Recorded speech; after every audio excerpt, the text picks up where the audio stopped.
What's going on, everyone? Today I will be teaching you how to reset the auto life on a 2018 Jeep Grand Cherokee. So the first thing you want to do is just click the start button without putting your foot on the brake and keep it on the run.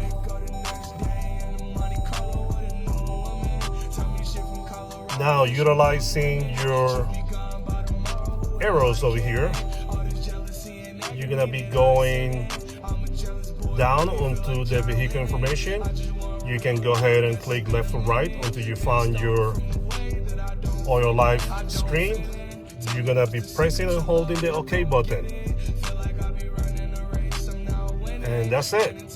That's how you reset it.